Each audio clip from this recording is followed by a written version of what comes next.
ปานาโมติ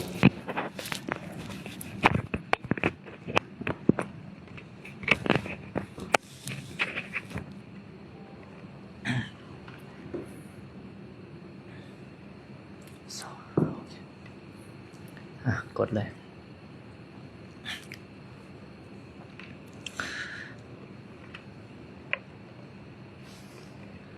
เปิดไมค์บนได้ครับ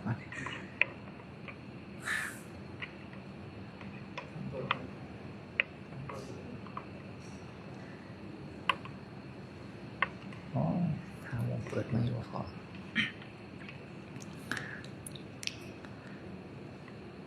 ดาวหากนี้ไกลฟ้าฟ้ากสิบใสสองราศี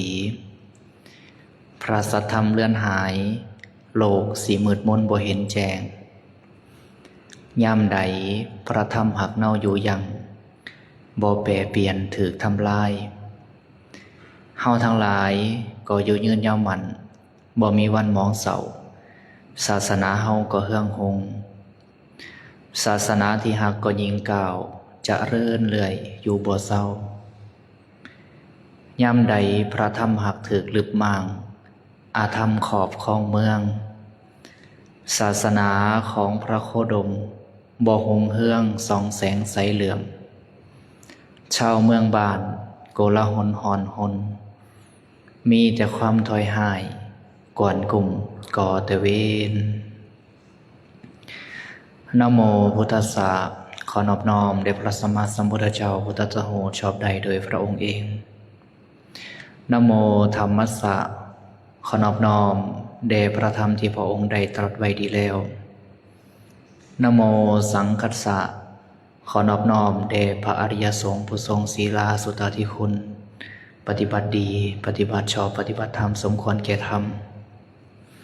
กราบถวายความเคารพคณะครูบาอาจารย์พระเถรานุเถระโดยมีพระอาจารย์ใหญ่ศรีทน ไสยวงศ์สอน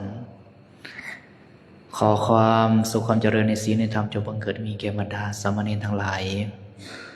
ขอเจริญพรมายังศรัทธาสาธุชนอุบาสกอุบาสิกาออกตนญาติโยมทุกท่านทุกคนต่อไปท่านทั้งหลาย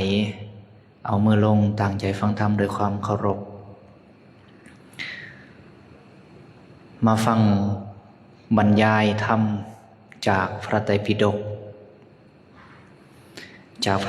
กซึ่งเป็นหลักธรรมคำสอนของพระสัมมาสัมพุทธเจ้าปกติเราจะสาธยายไปแล้วบรรยายอธิบายสู่ฟังแต่ว่าอันนี้เปลี่ยนแผนนะบรรยายก่อนแล้วจึงค่อยสาธยายไปถามว่าแบบใดถือทั้งสองบ่มีผิดเนี่ยบ่แม่นว่ามันต้องแบบนี้เท่านั้นได้ทั้งสองการแสดงธรรมการออกธรรมะของพระสัมมาสัมพุทธเจ้านะบ่ได้มีแบบแผนที่ว่าตายโตเนาะกล่าวธรรมะก่อนญาติโยมถวายทานก็ได้ญาติโยมถวายทานแล้วกล่าวธรรมะก็ได้เนาะอันนี้คือกันถ้าเฮาบรรยายอธิบายสู่ฟังญาติโยมก็จะเข้าใจว่าเนื้อหาสาระที่เฮาจะต้องได้สาธยายต่อไปน่ะเฮาเข้าใจความหมายแล้วเฮาหูความหมายแล้วว่าเพิ่นได้อธิบายสู่ฟังแล้วเวลาเฮาสาธยายไปเฮาก็จะเข้าใจอ๋อบอนนี่บอนที่เรื่องราวมันเป็นแบบนี้เนาะก็จะเกิดความเข้าใจเกิดความลึกซึ้งแต่ถ้าเฮาสาธยายไปเฮาบ่เข้าใจครูบาอาจารย์ก็จะมาอธิบายให้ฟังในภายหลังก็สิ่งที่เฮาได้สาธยายไปมีเนื้อหามีความเป็นไปเป็นมาแบบนี้เนาะก็คือกันอันเดียวกันเนาะอันเดียวกันเพราะฉะนั้นงานนี้เป็นสิ่งที่นะอนุโมทนาบุญนำพระอาจารย์ใหญ่ศรีทน ไสยวงศ์สอนเนาะที่ได้จัดงานนี้ขึ้นมาซึ่งก็เป็นสิ่งที่เหมาะสมดีงามแล้วเนาะสำนักประพฤติปฏิบัติธรรมจัดงานแบบนี้ขึ้นมาเอาหลักธรรมคำสอนของพระสัมมาสัมพุทธเจ้ามาสาธยายมาอธิบายสู่ฟังเฮาท่านทั้งหลายก็จะได้ฮู้ได้เข้าใจสิ่งที่เป็นอัตเป็นธรรมเป็นหลักคำสอนของพระสัมมาสัมพุทธเจ้าว่าพระพุทธเจ้าได้ตรัสไว้แบบนี้ แสดงไว้แบบนี้เนาะเนื้อหาที่เฮาได้สาธยายไปเมื่อวานนี้กับมื้อนี้ยังบ่ทันได้จบเนาะเนื่องจากว่ามันเป็นพระสูตรที่ยาวเพราะว่าอยู่ในทีฆนิกายหมวดหมู่ที่มีเนื้อหายาวเอิ้นว่าทีฆนิกายอัมพัทธสูตรนะทางพระอาจารย์มหาเวียงศักดิ์บรรยายก็บ่จบพระอาจารย์มหาพรสวรรค์บรรยายก็บ่จบเนาะ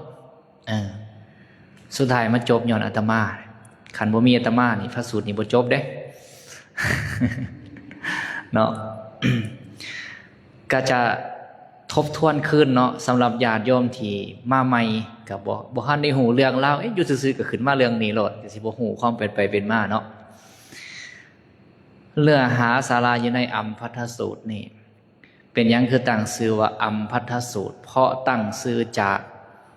มานพชื่อว่าอัมพัทธะซึ่งเป็นลูกศิษย์ของพราหมณ์โปคละสาติพราหมณ์โปคละสาตินี่เป็นพราหมณ์ที่มีหูปงามนะมีหูปงามผิวพรรณเหมือนดังทองคำแล้วก็มีลูกศิษย์ลูกหาหลายอยู่ที่เมืองอุกัฏฐะนะอิจฉานังคละคามอยู่แขวนโกศลตอนนั้นได้ทราบข่าวพระสัมมาสัมพุทธเจ้าพร้อมด้วยพระภิกขุสงฆ์500 องค์เสด็จไปฮอดหมู่บ้านอิจฉานังคละคามและก็ประทับอยู่อาหามอยู่ในป่าอยู่ใกล้หมู่บ้านก็เคยได้ยินชื่อเสียงกิตติศัพท์ของพระสัมมาสัมพุทธเจ้าว่าเป็นพระอรหันต์ผู้ไกลจากกิเลสตัสหูชอบได้ด้วยพระองค์เองทั้งพร้อมด้วยวิชชาและจรณะเป็นผู้เสด็จไปดีเป็นผู้หูแจ้งโลกเป็นสารถีผู้ฝึกที่ฝึกได้อย่างยอดเยี่ยมเป็นครูของเทวดาและมนุษย์ทั้งหลายเป็นผู้หูผู้ตื่นผู้เบิกบานเป็นผู้ชี้แจงจำแนกธรรมแล้วก็พวกพราหมณ์เหล่านี้เขาจะมีตำราเฮียนมนต์เขาจะหู้มหาปุริสลักษณะ32ประการนี่เขาหู้แล้วเขาได้ยินชื่อเสียงกิตติศัพท์ของพระพุทธเจ้าพราหมณ์โปคละสาติถ้าจะไปด้วยตนเองก็บ่ทันได้มั่นใจว่าเป็นพระพุทธเจ้าแท้บ่การเดินทางไปก็สิลำบากซื่อๆนะก็เลยส่งลูกศิษย์ลูกหานี่ไปสืบไปเบิ่งซะก่อนเนาะ1มานี่ไปถามสนทนาก็จะพอเข้าใจได้2ไปสังเกตเบิ่งก็จะเวลาเพิ่นเสด็จไปก็จะเห็นเนาะหูพางหน้าตาเป็นแบบนั้นแบบนี้ก็จะเบิ่งโอ้มันถือกับตำราที่เฮาได้เรียนมานี่ก็จะพันธงได้เลยว่าเป็นพระพุทธเจ้านะเพราะฉะนั้นก็ส่งไปแล้วก็สั่งกำชับอัมพธามานพนี่ไป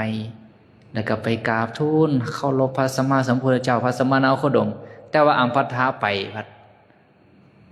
บ่เชื่อฟังอาจารย์เนาะไปพัดคิดถึงความหลังความเก่าตั้งแต่สมัยเจ้าของไปเมืองกบิลพัสและถือพวกเจ้าสากยะนี่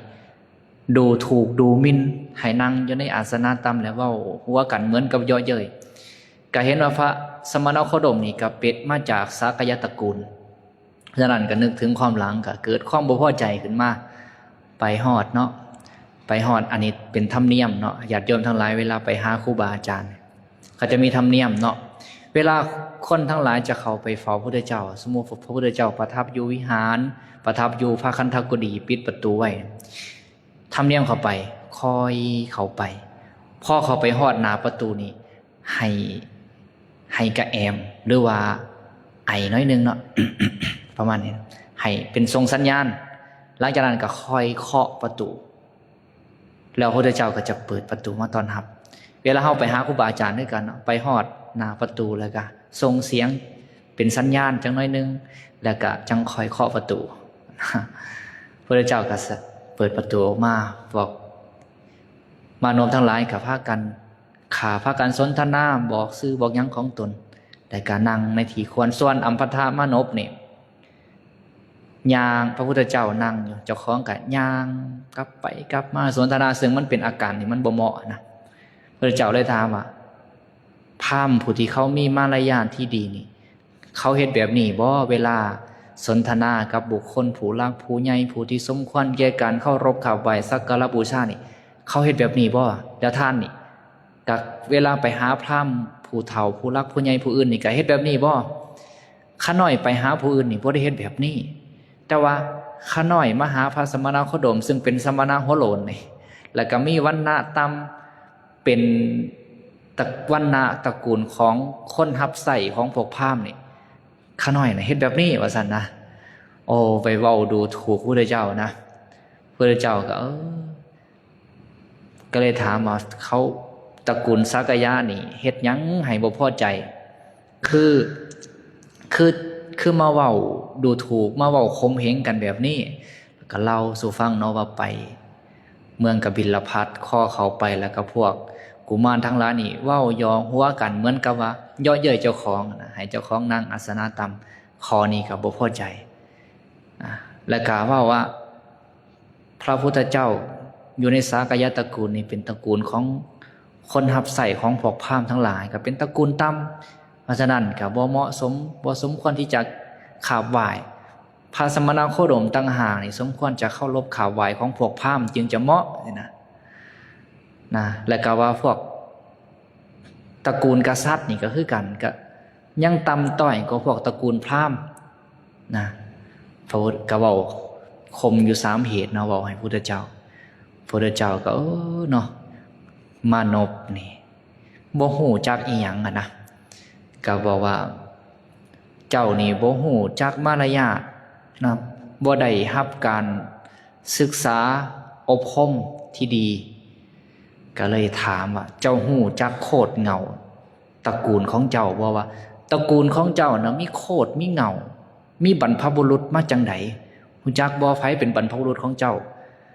บรรพบุรุษของข้าน้อยนี่เอิ้นว่ากันหายนะโคตรแล้วเจ้าฮู้จักความเป็นไปเป็นมาบ่ฮู้พระพุทธเจ้าก็เลยเล่าสู่ฟังเนาะว่ากันไล่ตั้งแต่ว่าบรรพบุรุษของพระพุทธเจ้าหรือว่าของตระกูลสักยะนี่นะสืบเสื้อสายมาจากพระเจ้าโอกากราชพระเจ้าโอกากราชกะพระราชอะไรก็สั่งให้พวกกุมารทั้งหลายนี่ไปตั้งเมืองใหม่เนาะอันนี้สิเรารวบรัดตัดตอนเพราะว่าพระอาจารย์อภรสอนเพิ่นได้อธิบายฟังแล้วเมื่อคืนนี่จนสร้างเมืองได้ด้วยตนเองและก็ไปอยู่ป่าไม้ซักและก็ด้วยความเป็นผู้องอาจกล้าหาญก็เลยตั้งชื่อว่าสากยะตระกูลแล้วก็สืบเสื้อสายมาเรื่อยๆที่นี่พระเจ้าโอกากราชนี่มีนางทาสีผู้หนึ่งเป็นคนรับใช้นะนางทาสีผู้นั้นได้ลูกออกมาเป็นคนโตดำต่อมาก็ออกไปบวชเป็นฤาษีพอออกไปบวชเป็นฤาษีแล้วไปเฮียนมนต์กับพราหมณ์ไปเฮียนมนต์กับฤาษีมนต์หยังละมนต์ห้ามลูกธนูเวลาผู้ใดจะยิงธนูใส่นี่จะยิงบ่ได้พอเฮียนจบมนต์นั้นมากอะมาหาพระเจ้าโอกากราชและอยากมาขอพระธิดาของพระเจ้าโอกากราชนะขอนางกุมารีนะพระเจ้าโอกากราชก็บอกเจ้าเป็นผู้ใดคือมาบังอาจมากล้าขอนางกุมารีของข่อยนะมากล้าขอพระธิดาของข่อยมาขอลูกสาวในบ้านเฮาก็ได้เจ้าเป็นผู้ใดมาแต่ไสคือมาบังอาจแท้นะบัดนี้นี่ก็เลยเกิดความอยากหายกับจับธนูขึ้นมาสิมันยิงเพิ่นน่ะก็ได้ลายมนต์ก็ได้ยิงธนูบ่ได้พระเจ้าโอกากราชก็เลยเกิดความหยาดกลัวพอเกิดความหยาดกลัวเพิ่นนี่ก็ตัวเข้าไปตื้มอีกเนาะที่จริงมนต์นั่นน่ะห้ามแค่ลูกธนูยิงบ่ได้เท่านั้นแหละบ่ได้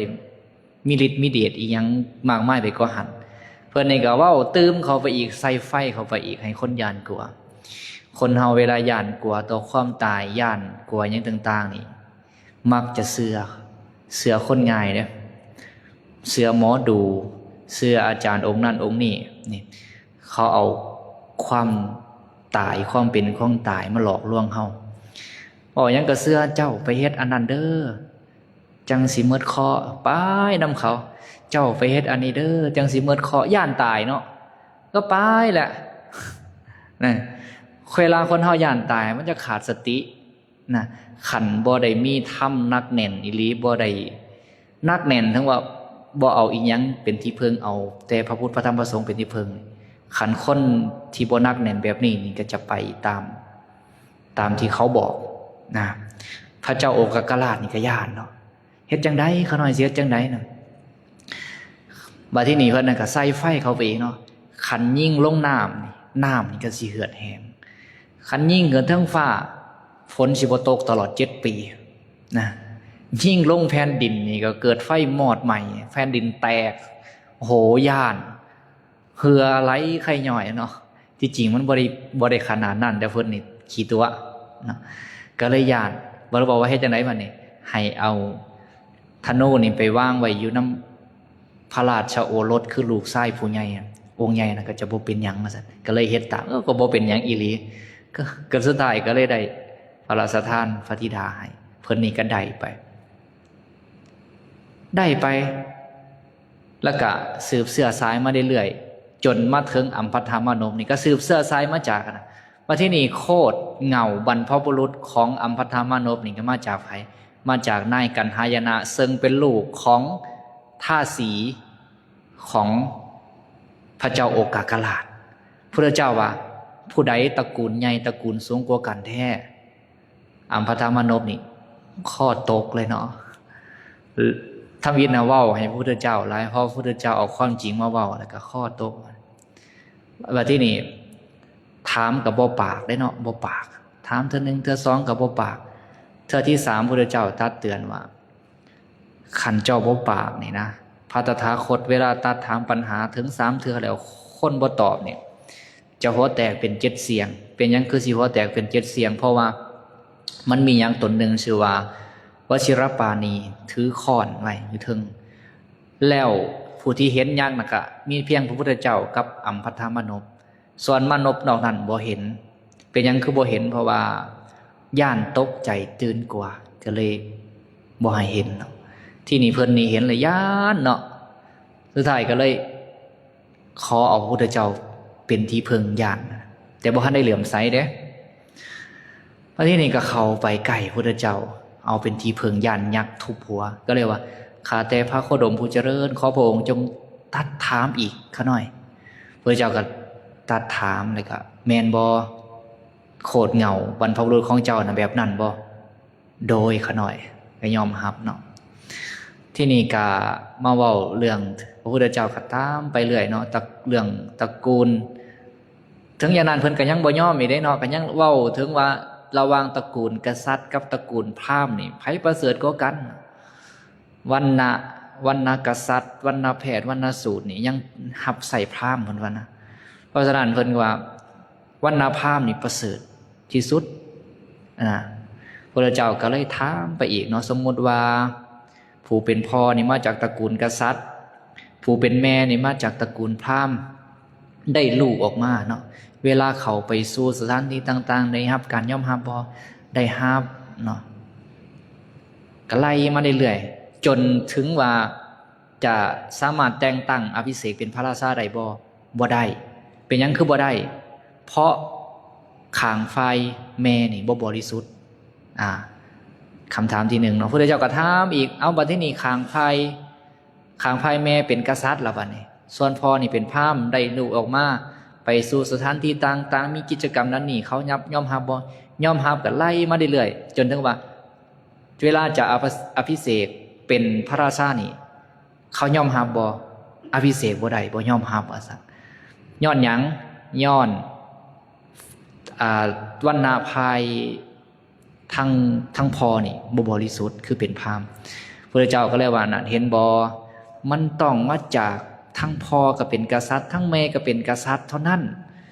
แสดงว่ากษัตริย์นี่ประเสริฐกว่าแล้วพระพุทธเจ้าก็มาจากตระกูลกษัตริย์เพราะฉะนั้นกับพระพุทธเจ้าก็ประเสริฐกว่าเนาะกับพระอาจารย์พรสวรรค์เพิ่นก็ได้อธิบายมาฮอดนี้ตรงที่จบคาถาของสนังขะกุมารพรหมอนาคามีเนาะพรหมอนาคามีได้กล่าวคาถาแล้วพระพุทธเจ้าก็เห็นดีนะว่าพรหมกล่าวคาถานี่พระพุทธเจ้าก็จะเว้าแบบเดียวกันนั่นแหละนะว่าในบรรดาผู้ที่ถือตระกูลนี่ตระกูลกษัตริย์นี่ประเสริฐถ้าในบรรดาผู้ประพฤติปฏิบัตินี่นะ ผู้ที่ถึงพร้อมด้วยวิชาและจารณะนี่ถือว่าเป็นผู้ประเสริฐนะหลังจากนั้นอัมพธามานพก็เลยถามพระพุทธเจ้าว่าข้าแต่พระโคดมผู้เจริญชื่อว่าวิชาเป็นจังใดชื่อว่าจารณะนี่เป็นจังใดนะแล้วทีนี้อาตมาจะอธิบายต่อเนาะสืบเนื่องจากนั้นพระพุทธเจ้าก็ตรัสต่อว่าวิชาและจารณะนี่นะเป็นข้อประพฤติปฏิบัติที่ยอดเยี่ยมนะเป็นคุณธรรมที่ยอดเยี่ยมคุณธรรมที่สูงสุดแล้ววิชาและจารณะของพระพุทธเจ้านี่นะจะแตกต่างกับวิชาและจารณะของพวกพราหมณ์เนี่ยเขาถือจะในวิชาและจารณะเขาวิชา3ของเขานี่คือไตรเพศมนต์ของพราหมณ์ส่วนจารณะนี่ก็คือศีล5แล้วพระพุทธเจ้าว่าวิชาและจารณะของเพิ่นนั่นบ่ได้อาศัยการถือตัวว่าข่อยมาจากตระกูลนั่นตระกูลนี่นะแต่พวกวิชาและจารณะของพวกพราหมณ์นี่ยังต้องมีความยึดมั่นถือมั่นเวลาไปงานอาวาหะมงคลวิวาหะมงคลก็จะพากันถือเนื้อถือตัวข่อยมาจากวันนั้นนี่ข่อยมาจากวันนั้นนี่เจ้ามาจากวันนั้นนั่นเจ้าคู่ควรกับข่อยโบคู่ควรกับเจ้าก็มีการถือสนสันวันนะแต่ว่าวิชาและจารณะของพระพุทธเจ้านี่บ่มีการยึดติดเนาะเป็นสิ่งที่ประเสริฐอันในวัสสรสูตรเนาะพระพุทธเจ้าก็ได้เคยได้ตรัสคาถานี้กับอัคคีภารทวาชพราหมณ์อัคคีภารทวาชพราหมณ์นี่ก็ได้กล่าวตำนี้พระพุทธเจ้าว่าสัมมานาหัวโหล่นเป็นคนกาลกิณีพระพุทธเจ้าก็เลยว่าท่านหูจักคนกาลกิณีบ่ท่านหูจักคนถอยบ่แล้วท่านหูจักถ้ำที่ทำให้เป็นคนถอยบ่พราหมณ์ก็บอกว่าบ่ฮู้เขาหน่อยพระพุทธเจ้าก็แสดงธรรมสู่ฟังแล้วสุดท้ายก็ตรัสคาถาว่านะสัจจาวัสโลโหตินะสัจจาโหติพรามโนกัมมุนาวัสโลโหติกัมมุนาโหติพรามโนคนจะเป็นคนถอยบ่แม่นเพราะชาติกำเนิดคนจะเป็นคนประเสริฐกับบ่แม่นเพราะชาติกำเนิดคนจะเป็นคนถอยเพราะการกระทำคนจะเป็นคนประเสริฐกับเพราะการกระทำนะจะแตกต่างกับพวกพราหมณ์จะดีจะชั่วนี่ขึ้นอยู่กับการกระทำบ่ได้ขึ้นเพราะศาสตร์กำเนิดเนาะที่นี่พระพุทธเจ้าก็เลยอธิบายวิชาและจารณะสู่อัมพธามานพนี่ฟังวิชานี่หมายถึงวิชา8ส่วนจารณะนี่หมายเอาจุลศีลมัชฌิมาศีลมหาศีลอินทรีย์สังวรสติสัมปชัญญะสันโดษและการละนิวรณ์5และกะซาน1 2 3 4ที่นี่อยู่ในจุลศีลมัชฌิมาศีลมหาศีลนี่มีเนื้อหาจังใดแล้วญาติโยมทั้งหลายขอสังเกตเบิ่งว่าพระภิกขุผู้มีศีลกับผู้บ่มีศีลเบิ่งอย่างไรเบิ่งตามนัยยะเนื้อหาสาระอยู่ในจุลศีลมัชฌิมาศีลและมหาศีลนี่แหละอันนี้บ่ได้เว้าเองเด้มีปรากฏอยู่ในพรหมชาลสูตรและก็อยู่ในสามัญญพลสูตรอยู่ในเล่มพระไตรปิฎกที่เฮาสาธยายนี่แหละแต่ว่าครูบาอาจารย์เพิ่นได้สาธยายไปอยู่วัดศรีสะเกษแล้วก็เลยบ่ได้มาสาธยายในนี้อีกแต่ว่าเนื้อหาสาระก็สืบเนื่องกันมาพระพุทธเจ้าตรัสว่าภิกขุผู้มีศีลนี่ชื่อว่าจังไดแบบใดจึงชื่อว่าภิกขุผู้มีศีลบ่ให้เฮาท่านทั้งหลายเข้าใจว่าสิกขาบทน้อยใหญ่ข้อที่พระพุทธเจ้าทรงห้ามแล้วบ่เฮ็ดบ่กระทำบ่ล่วงละเมิด ในสิกขาบทที่พระพุทธเจ้าทรงห้ามนั้นเอิ้นว่าภิกขุผู้มีศีลอยู่ในศีลทั้ง3นี่พระพุทธเจ้าห้ามมาจังได๋งดเว้นจากการฆ่าสัตว์ลักทรัพย์ประพฤติผิดในกามเว้าตัวเว้าคำหยาบเว้าคำส่อเสียดเว้าคำลายเว้าคำยุยงให้คนแตกแยกกันงดเว้นจากการดื่มสุรางดเว้นจากการหับหัวสวนไห้หน้าที่ดินสัตว์ของเลี้ยงกุเด็กยิ่งเด็กไส้ขาทาสยิ่งขาทาสไส้งดเว้นจากการสะสมสิ่งของเอียงต่างๆงดเว้นจากการนั่งการนอนในที่นอนอันสูงใหญ่งดเว้นจากการหับเงินหับทองหลายอย่างเนาะอันนี้อาตมาก็บ่สามารถที่จะเว้าละเอียดได้ทั้งหมดงดเว้นจากการปลุกเสก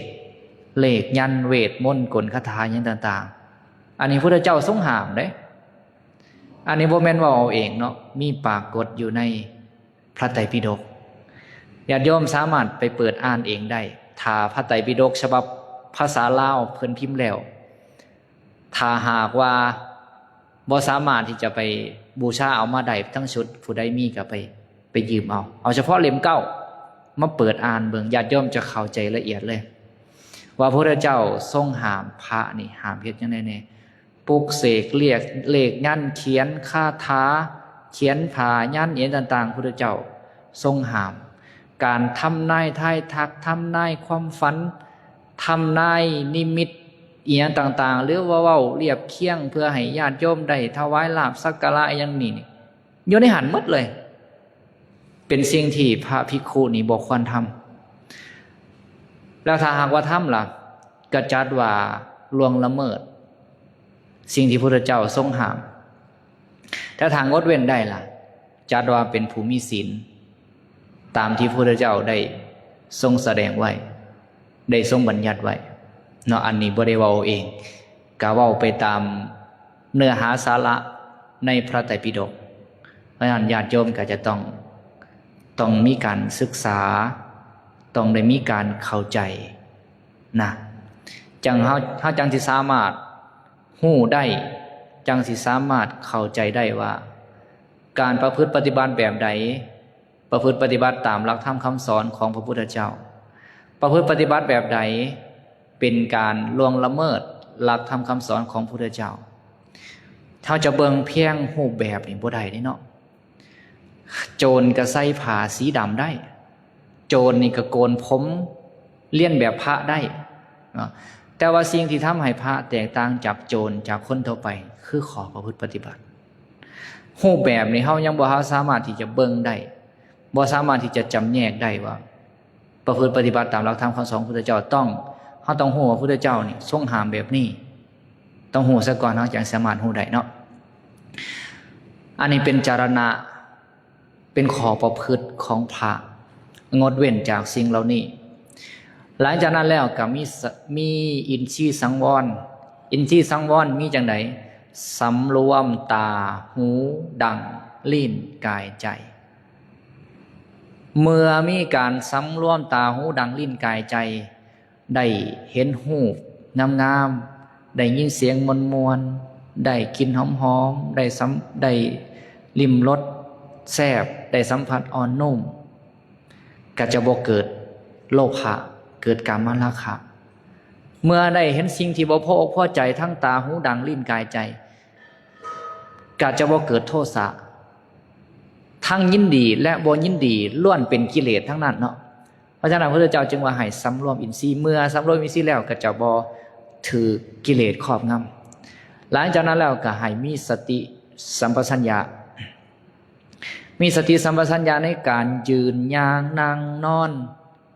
เว้าคิดการคู่เขาการเหยียดอองอีหยังต่างๆทุกอิริยาบถมีสติอย่างไร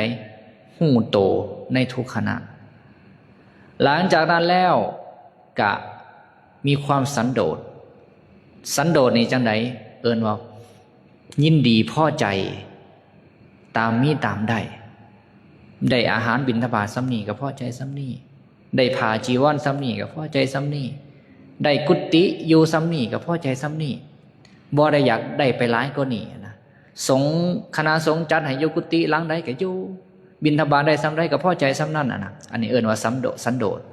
ก็จะบอกมีความปรารถนาอยากได้ยิ่งๆไปก็หันหลังจากนั้นแล้วก็เมื่อมีความสันโดษแล้วอยู่ในเสนาสนะอันสงัดจิตก็จะเริ่มสงบหลังจากนั้นก็จะละนิวรณ์5ได้นิวรณ์5นี่เป็นธรรมที่ปิดกั้นคุณงามความดีนิวรณ์5มีอย่างแน่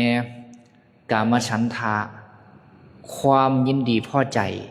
ในกามคุณ5ยินดีพอใจในรูปเสียงกลิ่นรสสัมผัสนั่นแหละหลังจากนั้นกะละพยาบาทพยาบาทคืออย่างความอาฆาตพยาบาทปองห้ายผู้อื่นคิดอาฆาตพยาบาทคิดอยากให้หลังจากนั้นกะละทีนมิทะทีนมิทะคือความง่วงเหงาหาวนอนยังหนีภายในง่วงเหงาหาวนอนมีบ่ละความง่วงเหงาหาวนอนความง่วงเหงาหาวนอนนี่มันเป็นบาปเป็นอกุศลจังไดฟังธรรมก็บ่ฮู้เรื่องเด้ศึกษาธรรมก็บ่ฮู้เรื่องประพฤติปฏิบัติธรรมก็บ่ได้เพราะหยังง่วงคักแต่เหงานอนน่ะก็บ่มีใจอยากเฮ็ดหยังเนาะก็เป็นสิ่งที่ขวางกั้นคุณงามความดีขวางกั้นมรรคผลนิพพานคือกันเด้แต่บ่ได้ขวางกันตลอดคันเฮาละได้ก็สามารถเจริญมรรคผลนิพพานให้เกิดขึ้นได้หลังจากนั้นแล้วกัลละอุทธัจจะกุกุจจะความพุ่งซ่านรำคาญใจความหงุดหงิดนะความหงุดหงิดหลังจากนั้นแล้วกัลละวิจิกิจฉาความลังเลสงสัยในคุณพระพุทธพระธรรมพระสงฆ์บาปบุญคุณโทษความลังเลสงสัยกัลละขันลังเลสงสัยนี่ประพฤติปฏิบัติบ่ได้นะ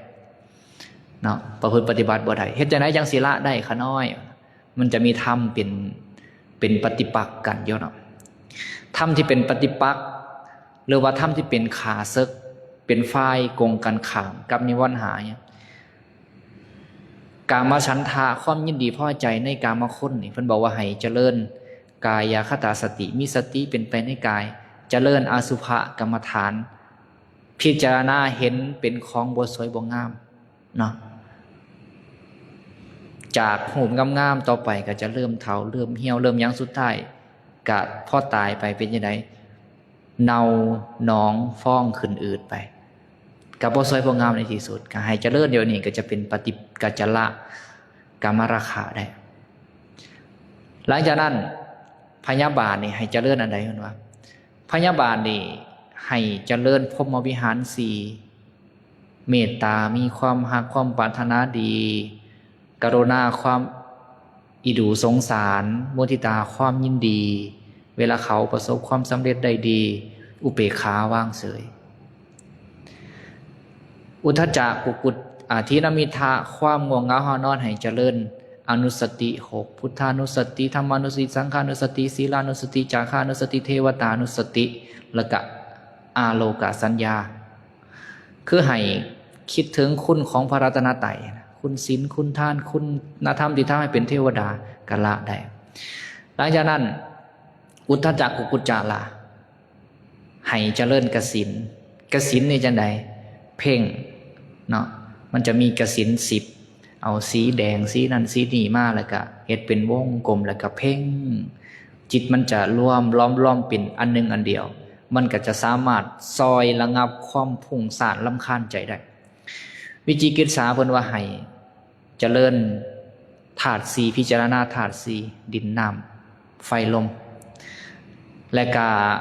เจริญมรณานุสติพิจารณาความตายหรือว่าเจริญอานาปานสติก็ได้เบิ่งลมหายใจเข้าออกนะว่าที่นี่ภิกขุผู้ที่ละนิวรณ์5ได้นี้แล้วเพิ่นเปรียบเหมือนคนที่พ้นจากคุกก็เป็นอิสระพ้นจากความเป็นทาสก็เป็นอิสระเดินทางไปสู่ที่ปลอดภัยก็เป็นอิสระปลอดโปร่งหลังจากนั้นก็เจริญสมาธิจิตใจแน่วแน่นิ่งสงบไปก็ได้ชั้นที่1 2 3 4จนถึงได้ชั้นที่4นี่ละสุขละทุกข์มีสติและอุเบกขาอยู่แน่นิ่งไปเนาะอันนี้เอิ้นว่าจรณะภิกขุผู้มีจรณะประพฤติจรณะนี่ประพฤติตามนี่ ส่วนวิชาล่ะเพื่อนไม้เอาวิชา8มีอย่างแน่วิปัสสนาญาณพิจารณาให้เห็นตามความเป็นจริงเห็นความบ่เที่ยงเป็นทุกข์เป็นอนัตตาสิ่งทั้งหลายทั้งปวงในโลกนี้พิจารณาเห็นตามความเป็นจริงมันเป็นไปแบบใดตามความเป็นจริงของมันเท่ากับเห็นตามแบบนั้นแหละเอิ้นว่าวิปัสสนาญาณมโนมยิทธิมีฤทธิ์ทางใจใจมีอิทธิฤทธิ์อิทธิวิธีสามารถแสดงฤทธิ์ได้ต่างๆทิพโสตะมีหูทิพย์ได้ยินเสียงอยู่ใกล้ๆก็ได้ยินทิพจักขุมีตาทิพย์ตาทิพย์นี่เห็นได้หลายอยากกำหนดอยากเห็นยังก็สามารถเห็นได้มีอย่างอีกปุเพนิวาสานุสติญาณญาณระลึกชาติหนหลังได้มีอย่างอีกเจโตปริยญาณญาณที่สามารถกำหนดหูจิตใจของผู้อื่นได้ว่ามีความคิดจังใดมีโทสะมีโมหะมีราคะก็สามารถหูได้จนสุดท้ายอาสวัคยญาณญาณที่สามารถหูได้ว่าหมดอาสวะกิเลสทั้งหลายคือบรรลุเป็นพระอรหันต์นั่นแหละเอิ้นว่าวิชชา8พระพุทธเจ้าอธิบายให้ฟังว่าอันนี้คือวิชชาและจรณะขันผู้ใดได้วิชชาและจรณะถือว่าเป็นผู้ประเสริฐนะเป็นผู้ประเสริฐเพราะพระอรหันต์กับผู้ประเสริฐเนาะหลังจากนั้นพระพุทธเจ้าก็ตัดกับอัมพัทธะอีกเนาะว่ามีหนทางเสื่อมอีกเด้หนทางเสื่อมของวิชชาและจรณะนี่โอ้โหว่าเกินเวลาไปเนาะหนทางเสื่อมของวิชชาและจรณะมีอยู่4เนาะผู้ที่บวชเข้ามาในธรรมวินัยนี้แล้วเห็นว่าอยู่ในธรรมวินัยนี้เป็นสิ่งที่เฮ็ดได้โดยยากคือประพฤติปฏิบัติตามหลักธรรมคำสอนของพระพุทธเจ้านี่แม้ตั้งแต่ย่างไปเหยียบหญ้านี่ก็เป็นอาบัติแล้วก็เห็นว่ามันเป็นเรื่องที่ทำได้ยากเมื่อทำได้ยากก็เมิดศรัทธาก็ออกไปบวชเป็นฤาษีเป็นบวชเป็นฤาษีก็ถือหาบถืออุปกรณ์ยันต่างๆเข้าป่าเพื่อที่จะไปเก็บหมากไม้ที่มันลดลงบรรเทาว่า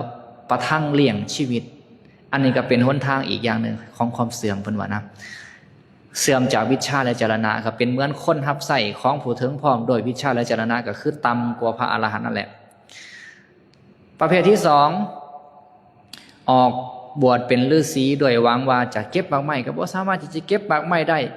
จึงถือหมากกระจกถือเสียมเข้าไปป่าเพื่อหาขุดหากไม้หัวมันเงาบัวกับบริโภคอันนี้ก็เป็นหนทางเสื่อมอีกประเภทหนึ่งเหมือนว่าประเภทที่3เข้าป่าบวชเป็นฤาษีเข้าป่าเพื่อที่จะเก็บหมากไม้ก็บ่สามารถเก็บได้ถือโจกถือเสียมเข้าไปเพื่อที่จะขุดหัวเฟือกหัวมันหัวเงาบัวก็บ่สามารถเก็บได้กลับไปว่าปลูกเคลื่อนอยู่ใกล้บ้านเลยก็บูชาไฟโดยคนจรไปจรมาก็จะมาถวายเครื่องสักการะบูชาไฟก็จะพ่อได้เลี้ยงชีวิตไปอันนี้ก็เป็นทางเสื่อมจากวิชชาและจรณะก็เปรียบเหมือนเป็นคนรับใส่ของผู้ถึงพร้อมด้วยวิชชาและจรณะประการที่4ออกบวชเป็นฤาษีแล้วเข้าป่าเพื่อที่จะโดยความตั้งใจว่าจะไปเก็บหมากไม้ที่มันหล่นลงแต่ว่าก็บ่สามารถที่จะเฮ็ดได้ถือโจกถือเสียมเข้าป่าเพื่อที่จะขุดหัวเฟือกของมันก็เฮ็ดบ่ได้บูชาไฟก็บ่ได้บูชาบ่ได้ก็ตั้งเฮือนมีประตู4ประตูแล้วก็อาศัยต้อนรับจากคนสัญจรไปมาแวะกินดื่มน้ำเขาให้เครื่องสักการะนั้นนี่ตอบแทนแล้วก็ให้อามิตรแก่เขาไปเขาให้กลับคืนมาก็วางลาภสักการะแบบนี้ก็เป็นหนทางเสื่อมอีกประเภทหนึ่งพระพุทธเจ้าบัดนี้พระพุทธเจ้าก็ตรัสถามอัมพัทธมนพว่าท่านอัมพัทธมนพท่านนี่เข้าค่ายแบบนี้บ่ขะหน่อยท่านนี่ประพฤติปฏิบัติกับอาจารย์ของท่านนี่เป็นหนทางที่นำไปสู่วิชชาและจรณะบ่ขะหน่อยกับอาจารย์นี่ประพฤติปฏิบัติไปอีกแบบนึงส่วนหนทางไปสู่วิชชาและจรณะนี่อีกแบบหนึ่งขะหน่อยพระเจ้าว่า หลังจากนั้นก็เว้าถึงอาจารย์อาจารย์ของเจ้านะว่าได้รับการเลี้ยงดูอุปถัมภ์บำรุงจากพระราชาแต่เมื่อเวลาเขาไปหาพระราชาต้องการอยากจะไปทูลสนทนาพระราชาบ่ให้เขาไปเฝ้าไปกลับไปสนทนาอยู่นอกพระราชวังนี่อาจารย์ของเจ้านะเสื่อมถึงขนาดนั้นนะเว้าให้ลูกศิษย์แล้วยังบ่พอเนาะยังอาจารย์ก็โดนอีกเนาะเป็นจังได๋เราไปเว้าให้พระพุทธเจ้าก่อนพระพุทธเจ้ายกมาแต่ละอย่างนี่เจ็บแสบเนาะอย่างนั้นพระพุทธเจ้าก็ตรัสถามอยู่ว่าท่านหูบ่บรรพบุรุษผู้เป็นฤาษีของพวกเจ้านะอย่างเช่นว่าอัฏฐกฤาษีเป็นต้นนี่นอนที่นอนอันนุ่มบ่พวกเจ้าเด้นอนที่นอนอันนุ่มพวกฤาษีบรรพบุรุษของหมู่เจ้านี่มีหญิงสาวบำรุงบำเรอกามาคุณหาบ่ก็ไล่ไปว่าสรุปแล้วนี่พวกพราหมณ์โปกคลาสาติพร้อมด้วยอัมพัทธามโนพร้อมด้วยพราหมณ์ทั้งหลายนี่ประพฤติปฏิบัตินี่บ่คือพวกฤาษีทั้งหลายที่เป็นบรรพบุรุษของเจ้าของเลยพระเจ้าก็ได้เว้าใส่อีกเนาะว่าพวกเจ้ากับอาจารย์ของเจ้านี่บ่จัดว่าเป็นฤาษีเลยเพราะว่าขอประพฤติปฏิบัตินี่บ่คือเหมือนกับพวกบรรพบุรุษของหมู่เจ้าเลยพวกหมู่เจ้านี่เป็นฤาษีก็บ่เป็นโดนแล้วโดนอีกเนาะเป็นจังได๋พระพุทธเจ้าสอนขึ้นก็ข้อตกอยู่แล้วเนาะข้อตกอยู่เนาะพระพุทธเจ้าเว้าให้นะหลังจากนั้นเนาะพระพุทธเจ้าก็ที่จริงเพิ่นเว้าหลายกว่านี้เนาะแต่ว่าคันสิจะเว้าละเอียดตามนั้นนี่ยาวอันนี้พยายามรวบลัดตัดตอนจับเอาเนื้อหาประเด็นที่สุดเนาะหลังจากนั้นพระพุทธเจ้าก็ถามว่าหมดขอสงสัยหรือบ่ข้าสงสัยยังก็สามารถถามได้ในเรื่องวิชาและจรณะขอประพฤติปฏิบัตินี่บ่สงสัยแล้วฮู้แล้วว่าตระกูลวรรณะของเจ้าของนี่ต่ำกว่าพระพุทธเจ้าทั้งอาจารย์ของเจ้าของและทั้งเจ้าของเองนี่ประพฤติปฏิบัติก็บ่ได้ถูกต้องตามวิชาและจรณะบ่ได้ประเสริฐเลยฮู้แล้วเนาะฮู้แล้วแต่ว่ายังสงสัยอยู่สองอย่างหลักมหาปุริสาลักษณะของพระพุทธเจ้าจะมีอยู่32ประการ30ประการน่ะเห็นแล้วหายสงสัยแล้วแต่ยังอีก2ประการที่ยังสงสัยอยู่ในเรื่องหลักธรรมอื่นๆพระพุทธเจ้าก็ตรัสสู่ฟังก็หายสงสัยแล้วแต่ว่าก็ยังบ่ทันได้มั่นใจว่าพระพุทธเจ้านี่เป็นพระพุทธเจ้าแท้บ่เหลืออยู่2อย่างเหลือหยังเหลือลิ้นพระพุทธเจ้ากับคุยหาฐานก็คือองคชาตหรือว่าของลับของผู้ชายล่ะ2อย่างนี่บ่ทันเห็นพระพุทธเจ้านี่ในตามมหาปุริสาลักษณะนี่เพิ่นจะมีลิ้นใหญ่ลิ้นยาวแล้วก็ลิ้นบางสามารถที่จะสอดเข้าหูข้างซ้ายก็ได้สอดเข้าหูข้างขวาก็ได้ลิ้นบางนี่บางซำไหนบางสามารถกอบลิ้นเข้าและแย่เข้าหูดังทั้งสองก็ได้ลิ้นใหญ่นี่สามารถที่จะแลบลิ้นออกมาแล้วมาปิดหน้าผากได้อันนี้คือมหาปุริสาลักษณะของพระพุทธเจ้าเกิดมาจากบุญกุศลที่เพิ่นได้เฮ็ดได้กระทำเว้าจาดีเว้าจาให้คนสมัครสมานสามัคคีฮักแพงกันมาที่นี่องคชาตของพระพุทธเจ้านี่เอิ้นว่ารับบ่ได้สิว่าจังได๋ว่ามันสิบ่คำมันสิบ่หยาบเนาะบ่ได้เป็นเหมือนของเฮาทานทั้งหลายผู้ชายทั้งหลายนะมันจะเข้าไปอยู่ในฟักนะจะบ่กระโดออกมานะจะเข้าไปอยู่ในฟักเนาะเหมือนกับดอกบัวจูมเหมือนกับดอกบัวจูมแต่ว่าอัมพธรรมนพนี่สิเห็นได้จังได๋เนาะว่าพระพุทธเจ้านุ่งผ้าอยู่พระพุทธเจ้าก็เลยลุกจากอาสนะบอนดังไปแล้วก็เดินจงกรมกลับไปกลับมาอัมพธรรมนพก็ย่างตามก็สังเกตเบิ่งก็เห็นอย่างอื่นน่ะเห็นหมดบัดทีนี้พระพุทธเจ้าก็เลยบันดาลอิทธาภิสังขารแสดงฤทธิ์ให้เห็นเป็นเหมือนเป็นเงาเนาะเห็นแต่อัมพธรรมนพหั่นล่ะเห็นแล้วก็หายสงสัย ส่วนลิ้นนี่ก็แลบให้เบิ่งก็เอามาสอดใส่หูสอดใส่ดังแล้วก็ปิดหน้าผากเห็นแล้วหายสงสัยพอหายสงสัยแล้วก็ขาบลาพระพุทธเจ้าไปหาอาจารย์ ตอนมาหาน่าจะเป็นช่วงบ่ายไปหาอาจารย์ก็ไปหาอาจารย์แล้วอาจารย์ก็ถามได้เห็นพระสมณโคดมแล้วบ่ได้เห็นแล้วได้สนทนากันแล้วบ่ได้สนทนาแล้วสนทนาว่าจังไดก็เล่าสู่ฟังเนาะพอเราสู่ฟังเท่านั้นแหละพราหมณ์โปกคาลาสาตินี่สันแข่งใส่อัมพธามานพเลยสันแข่งใส่อัมพธามานพนี่หงายเลยเป็นอย่างคือสันแข่งใส่เพราะว่าพราหมณ์โปกคาลาสาติบอกว่าโอ้ยพอผู้จบไตรเพศใหญ่เอ้ยเนาะพอผู้เป็นบัณฑิตเอ้ยค่อยบอกให้เจ้าไปทูลถามพระสมณโคดมแล้วไปหู้ไปเบิ่งมหาปุริสลักษณะบ่แม่นให้เจ้าไปคมคูไปเว้าดูถูกพระสมณโคดมเจ้านี่สิพาเจ้าของตกนรกและสิพาเฮาตกนรกนำย้อนความประพฤติของเจ้าแบบนี้แหละบ่ได้เรื่องหลังจากนั้นเนาะเวลาไปหันไปนี่แต่ก่อนนี่อัมพธามานพนี่จะนั่งรถน้ำอาจารย์หลังจากนั้นอาจารย์ปลดเลยไปหันไปนี่ให้ย่างเอาบ่ให้ขี่รถน้ำเนาะ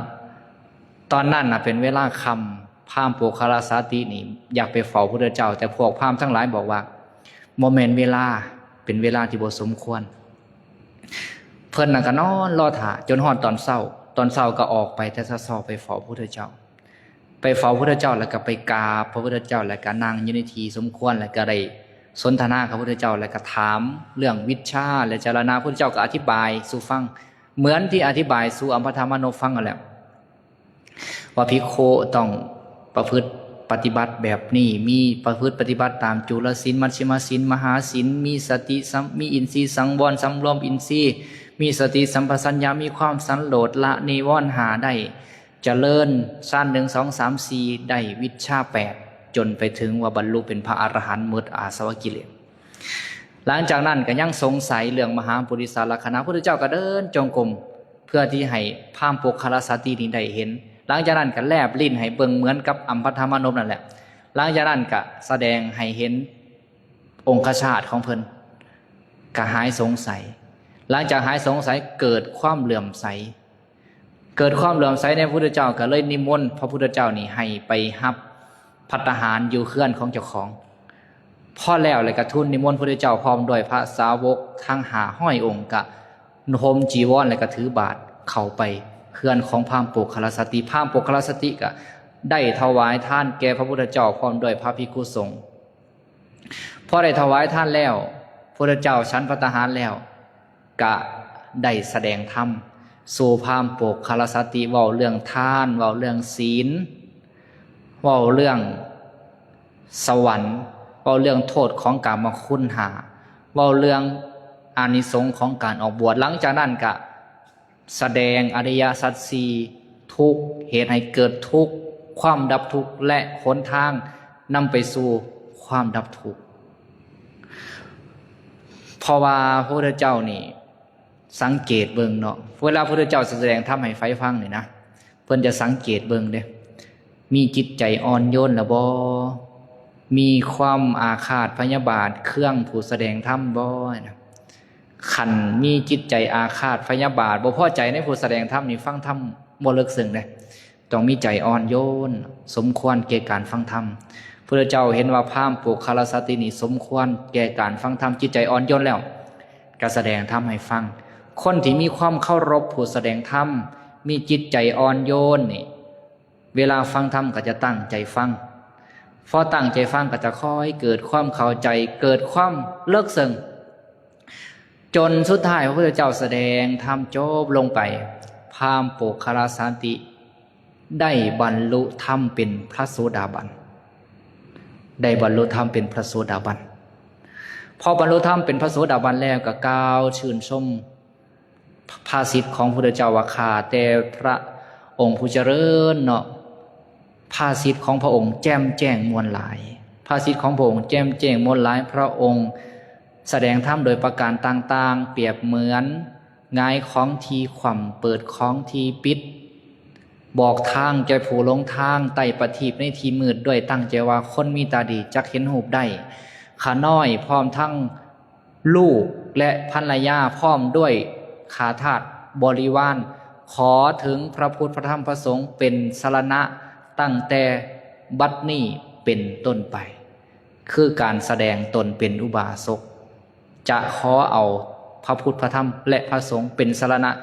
จะบ่เอาอย่างอื่นเป็นสรณะญาติโยมทั้งหลายนี่กล่าวตลอดเวลาหับศีลพุทธังสรณังคัจฉามิธัมมังสรณังคัจฉามิสังฆังสรณังคัจฉามิแม่นอยู่บ่กล่าวสัจจะวาจาว่าพระพุทธพระธรรมพระสงฆ์เป็นที่พึ่งแต่ว่าก็ยังไปเอาอย่างอื่นเป็นที่พึ่งอยู่เปลี่ยนอยู่บ่คิดตัวเจ้าของนี่น่ะเนาะไปเอาสิ่งศักดิ์สิทธิ์เป็นที่พึ่งไปเอาพญานาคเป็นที่พึ่งไปเอาท้าวเวสสุวรรณเป็นที่พึ่ง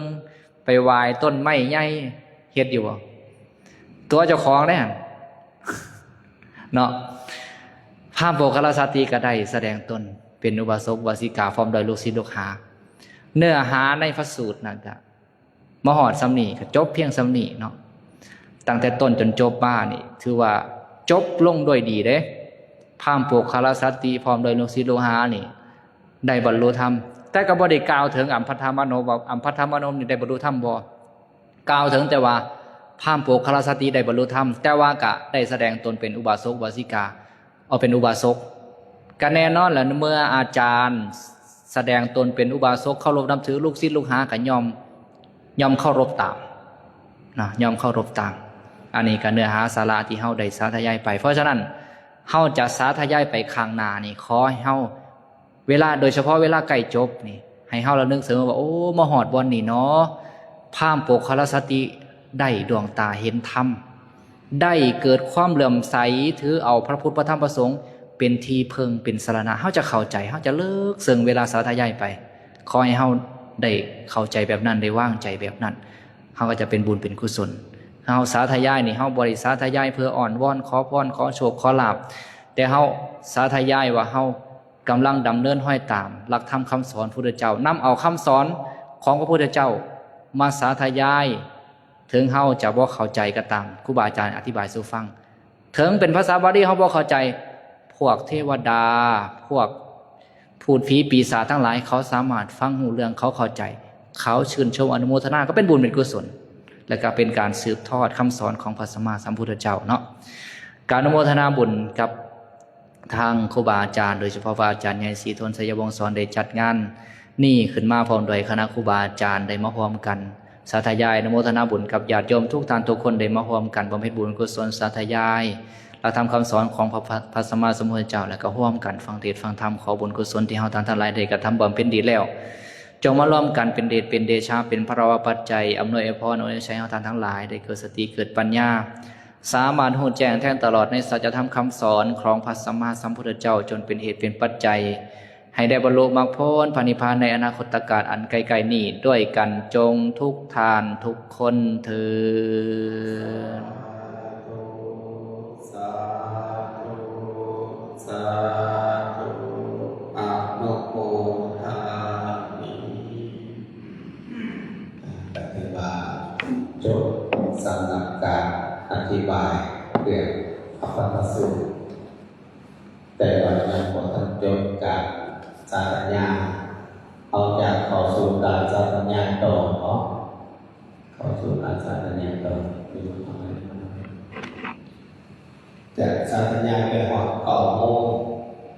แต่ที่กำหนดไว้กันหอดเก่าโมงแล้วเขาก็จะได้เทคนิคการไปแต่เนี่ยจะไปสรุปข้ออื่นจังสิคอยสรุป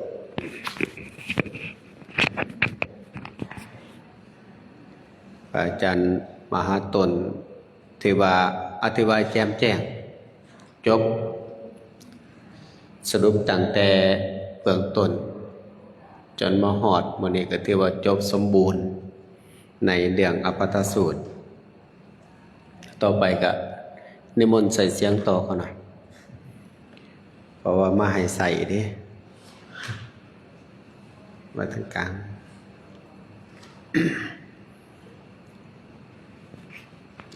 ลืมนำซะก่อน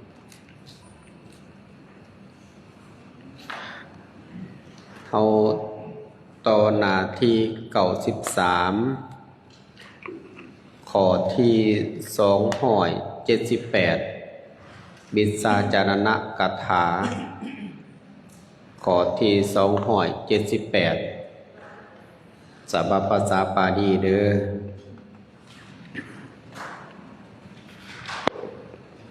เริ่มต้นวิชาจารณกถานี่เนาะโดย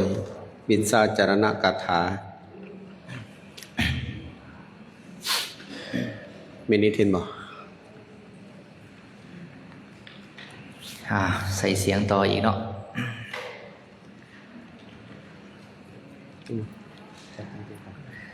เอาไปฮอด9 โมงบ่คะนะ9 โมงพอดีคน9 โมงพอดีเนาะเปิดหนังสือไปหน้าที่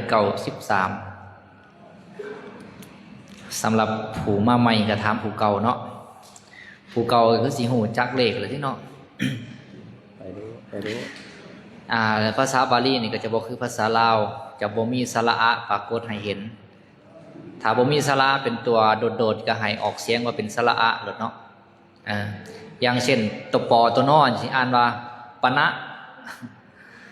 และเสียงสระอะสระอิสระอูนี่ออกเสียงสั่นบ่ต้องไปลากเสียงยาวเนาะแล้วก็พยายามฟังเบิ่งแล้วก็ค่อยเข้าใจไปเรื่อยแล้วทำนองก็ไปนํกันได้เลยเนาะขอโอกาสครูบาอาจารย์ในการเป็นต้นเสียงภาษาไทยายขันธรรมยังพุทธัสสะภะคะวะโตปุพพาคณมะการังกะโรมาเสนะโมตัสสะภะคะวะโตอะระหะโตสัมมาสัมพุทธัสสะนะโมตัสสะภะคะวะโตอะระหะโตสัมมาสัมพุทธัสสะนะโมตัสสะภะคะวะโตอะระหะโตสัมมาสัมพุทธัสสะวิชาจารณกถาข้อที่278กาตามังปานาตังโพโคนตามาจารนังกาตามาจะปนัสสาเวจานตินาโคอัมพานทาอนุตตรายเวจานจารณสัมปทายชาติวาโตวาวุจันติโคตวาโตวาวุจันติมานวัตโตวาวุจันติอรหัสสิวามังตาวังนวามังตาวังอรหัสสิติยัตถะโคอัมพานทาวาโหวาโหนติวิวาโอวาโหนติวาวาอวิวาโหวาโหมติเอเทตังวุจันติชาติวาโตวาอิติปิโคตวาโตวาอิติปิมานวาโตวาอิติปิอรหัสสิวาตัมตะวังนวามังตะวังอรหัสสิติญิหิเกอิอัมพันธาจาติวาตามินิพัทธาวาโคนตะวันทวินิพัทธาวามานวาตวินิพัทธาวาอาวาหวิวาหวินิพัทธาวามอารกาเตอนุตตรายเวจจานจารณสัมปทายปะหายโออัมพันธาชาติวาตวินิพัทธันจะโคตวะโพ ทาวินิพานทานจะมานาวาทวินิพานทานจะมาบาหาวิบาหาวินิพานทานจะอนุตตรายวิชาจารณสัมปัฏฐายาสัจฉิกิริยาโหติติกัตตมังปานัตตังโพงโคนตามัจจารนังกัตตมาจะสามิสาติอิทธอัมพันตัตถาคตโตโลเกอุปัชฌติอะระหังสัมมาสัมพุทโธเวชาจารณสัมปันโนสุขโตโลกวิทูอนุตตโรปุริสธรรมสารทิสัทธาเทวมนุษย์สานังพุทโธภควาโสอิมังโตกังสัพเพวกังสัมมารกังสัพพรัมมกังสัจจมนพรัมมลิงปัจจานสัพเพวมนุษย์สังสยังอภิญญาสันติกัตตวะปะเวมธรรมังเทเสติอาทิกันลยานังมัจเจกันลยานังปริโยสา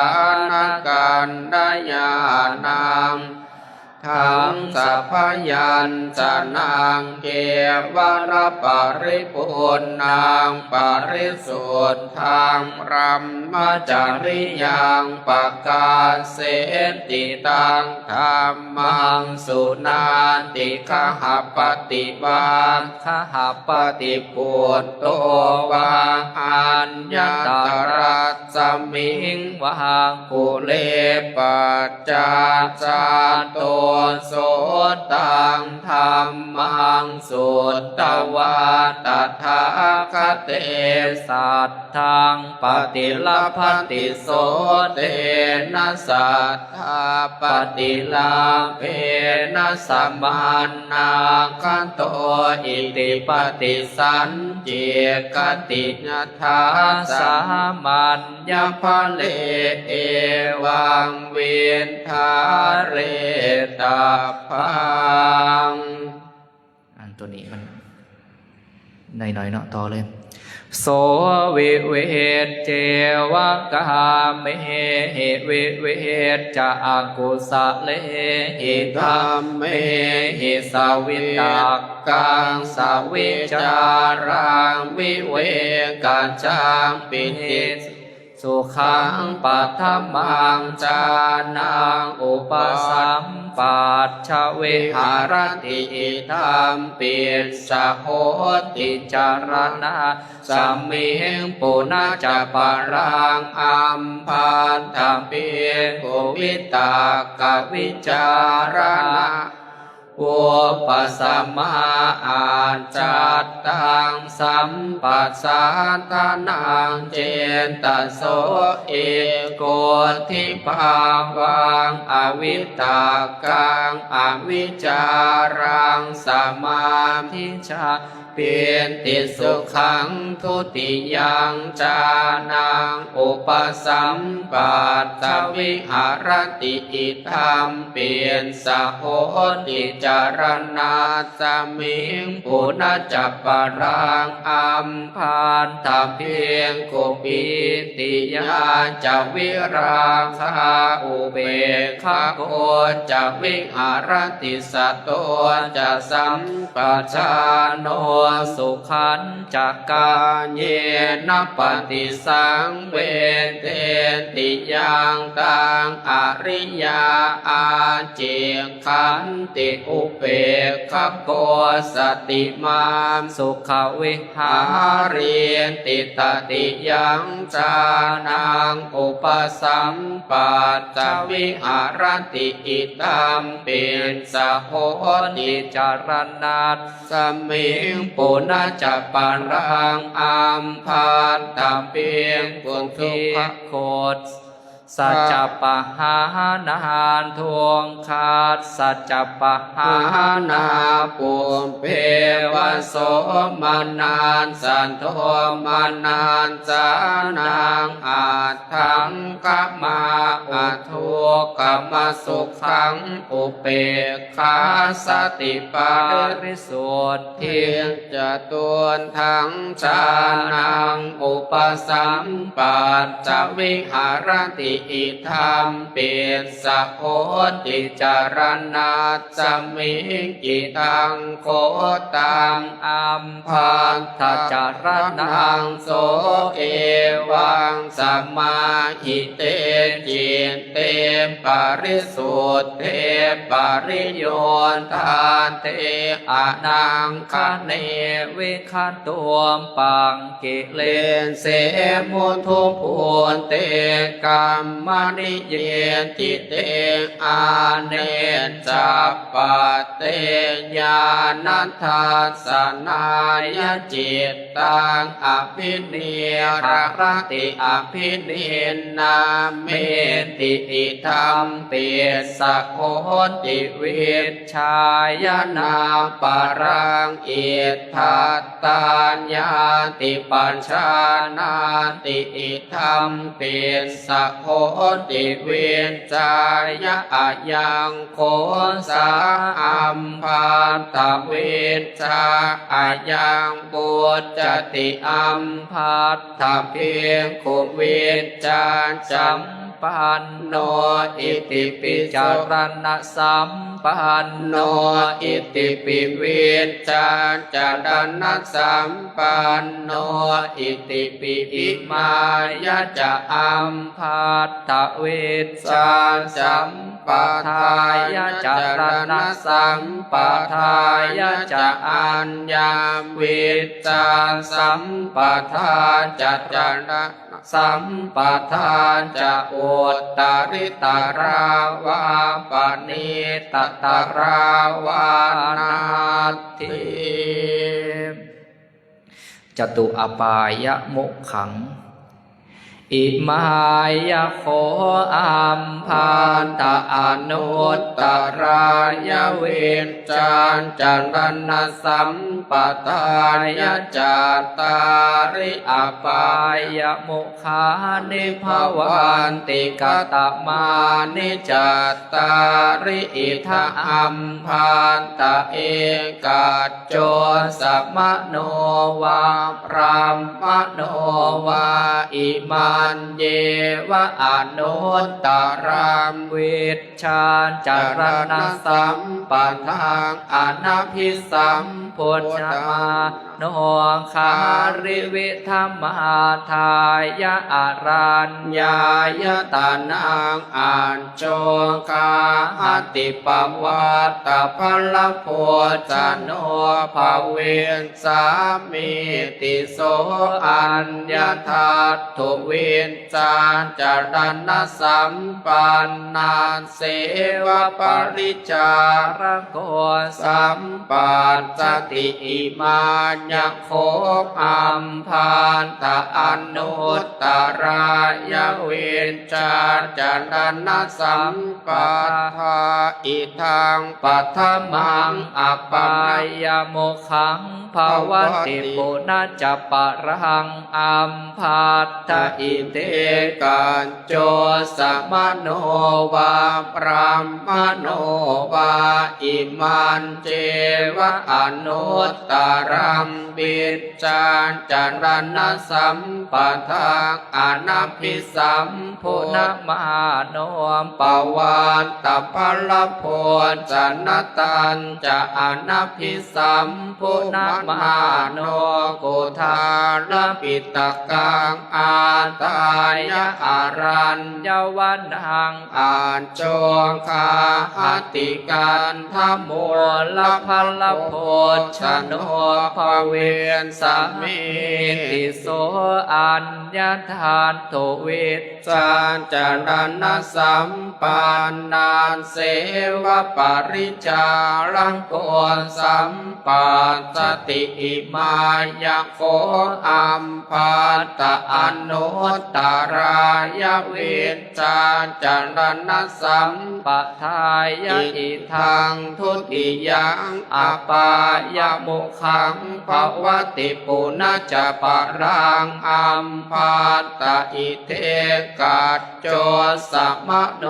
วามรัมมโนวาอิมันเจวะอนุตตรังเวชจานจันดานสัมปันทังอนัพพิสัมพุนมาโนปวัตตพลโพจันนตันจะอนัพพิสัมพุนมาโนกันตมัวระพลโพชนะตันจะอนัมพิสัมพุนมาโนคามัสสามันตังวานิคามัสสามันตังวาไอยาคารังกเรตวะอาคิงปริจารันโตอิชติโสอัญญทานตุเวนจานจันดันสัมปันนาเสวะปริจารโกสัมปันสติอิมายะโคอัมพันตะอนุตตรัญญเบญจานจันดันสัมปทายะอิทังตติยามบุคังภวติปุณจปารังอัมพันธอิเทกาจโจรสมโนบาปรามโนบาอิมันเจวะอนุตตรังบิดชานจันดานสัมปทางอนัพพิสัมปวานตัมพลังโพสันนตันจะอนัพพิสัมโพตกันตมัวละพลังโพสันนตันจะอนัพพิสัมโพตมาโนอาคิปาริจาริยันจะอนัพพิสัมโพนามาโนจะตุมหาปเทจตุทวารังอาคารังกเรตวะอิชันติโยอินาหิจตัวอิทิสาหิอาคามิสติสัมโนวาปรามโน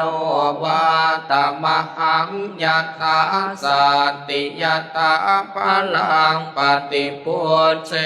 สามิติโสอัญญทัตถุเวชจานจันดานสัมปันนาเสวะปริจารังโกสัมปันสติอิมายะโค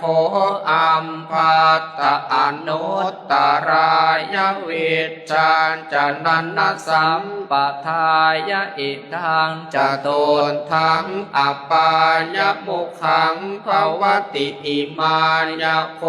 อัมภัตตะอนุตตรายเวชจานจันสัมปทายะอิมานิจัตตาริอปายมุขานิภวันติตังตังเกงมันยสิอัมพันธะอปินุตวังอิมายะอนุตตรายเวชจานจันรณสัมปทายะสันเทียนสัจสิสาจาริยโกติมโนหิทังโพโคนตมัจโจจาหังโพโคตมัสสาจาริยโกกา จะอนุตตราวิชชาจรณะสัมปทาอารกาหังพวงควรตมะอนุตตรายวิชชาจรณะสัมปทานญาสาจริยโกติตังกิงมัญญสิอัมพันตะอภินุตตวังกิมันเจวะอนุตตรังวิชชาจรณะสัมปทานอนาภิสัมพุทธมาโนคาริวิธมาทายะอารัญญวนมาโชคาหาสิสาจริยโกปวัตตพลพลชโนภาสามีติโนหิทังโพโคตมะตังกิงมันยสิอัมพัตตะอภินุตตวังอิมันเจวะอนุนตรังบิดจานจันนสัมปทางอนัพพิสัมพุนมาโนปวัตตพลโพชนตันจะอนัพพิสัมพุนมาโนกุทาลปิตกังอาทายะอารัญญวนมัตโชคาหาสิสาจริยโกกันทมัวลพลโสจโนภเวสสามิติโนหิตังโพโกตมะตังกิงมันยสิอัมพัตถะอภินุตตวะอิมันเจวะอนุตตรังบินจานจันนสัมปทางอนัพพิสัมพุทธมาโน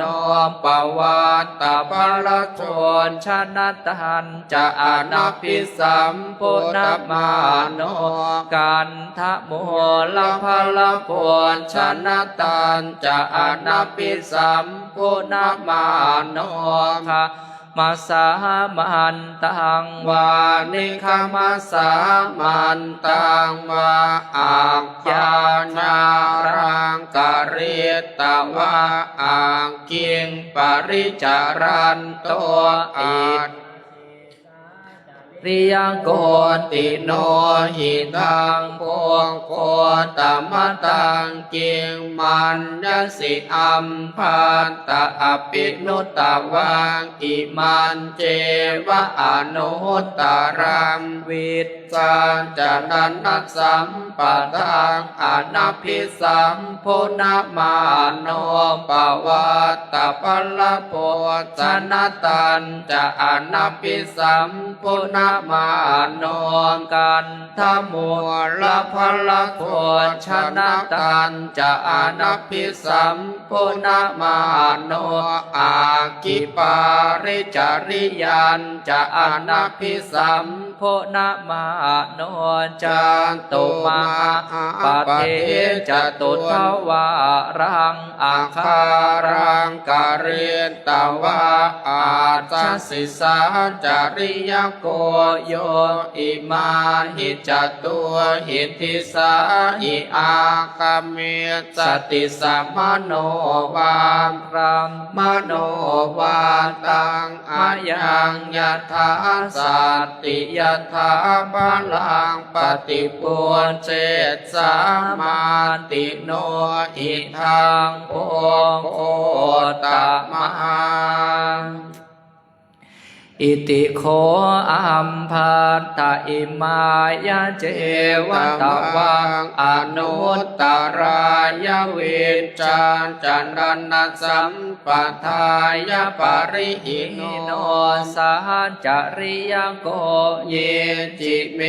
อนุตตรายวิชชาจันนสัมป ปทายจัตตาริอัปปายมุขานิภวันติตโต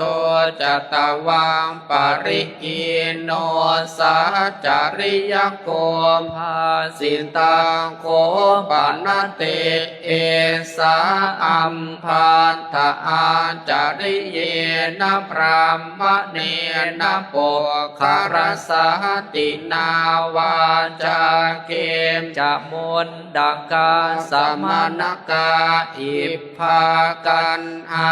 พันตุปาทาปัจจากาจะเต็มวิชานังพรามนา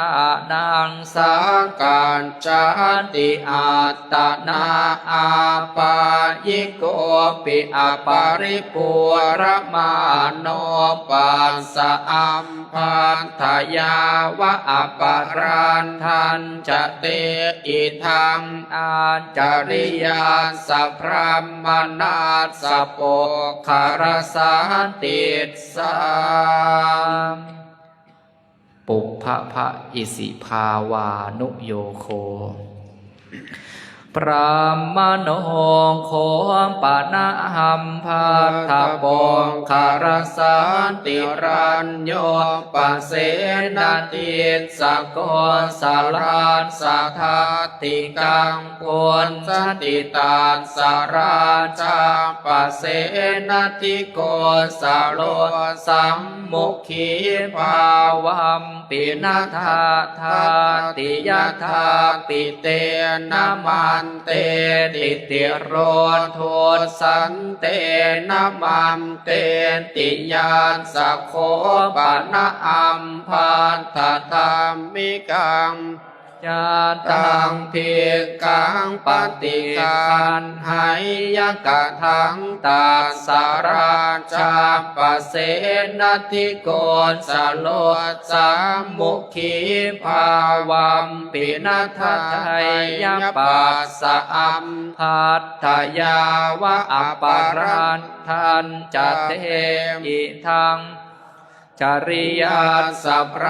มนาสโปคารสาติสา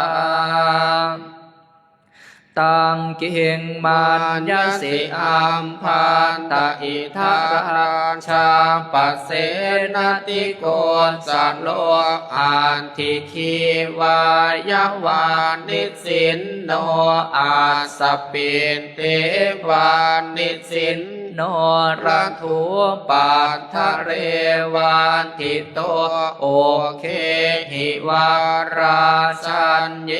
หิวากินจิเทวมันตะนางมันไดยโสตามอาปะเทสะอปากกามะเอกมันตังเตียนไตยะอัฏฐาคารชัยยสุทโทวาสุนทธาสมบาตาสัมมิงปะเทเสติโตตะเทวมันตะนางมันไตยะเอวัมปิราชาปเสนติโกสโลมอาหะเอวัมปิราชาปเสนติโกสโรอาหะติอภินุโสราชพติตังวาพนันติราชมันตานางบามันเตติเอตาวตาโสอาสาราชาวาราชมัตโตวาติโนหิทังโปโคตมาเอวเมวังโคนตะวังอัมพันธะเยเตอะเหสังพรามนานังปุมภังกาอิสโยมันตานังกันตาโรมันตานังปัมวัตตาโรนิสมิตังเอนตระอิพรามนาปุรานังมันตปะทังคีตังปะมุตตัง ขหานุขานยันติขหานุภาสันติภาสิตามานุภาสันติวาจิตามานุภาเจนติไสยติทางอาตตะโคบามะเทมโบเบสมิโตญมาตอังคีลาโสภปาลาสวาโสบาเสโตกาสะโปภะคุตายานังมันเตอิทายามิสาจริยโกติตาวตานตาวังภเวสสิอิสิวาอิสิทธายาวาปฏิปันโนติเนตังทานังเวชติตังเกียงมันยาสิอัมพันทาเกียนติเตสุตังรามนานังอุนทานังมหันนกานังอาจาริยปาจาริยานังภาสมานานังเยเตอะเอสุงปรามนา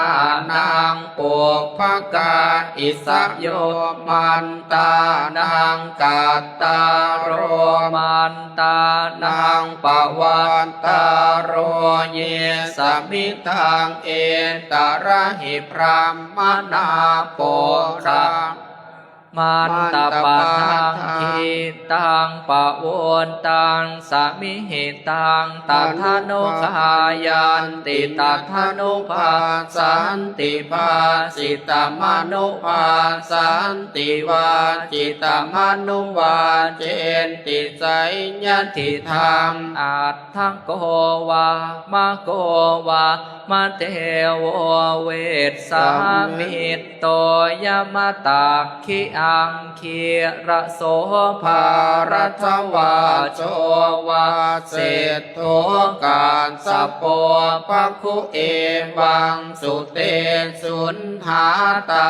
สุวิริตตากามปิตะเกสมาสุอาโมกามนิกุณดาลังกรณาโอทานตะวันทวสนาปัญจอิกามคุเนหิสัมปิตาสัมมาคีปุตตาปริจาเรนติไสยถาปิตาวังเอนตระหิสาจริยโกนติโน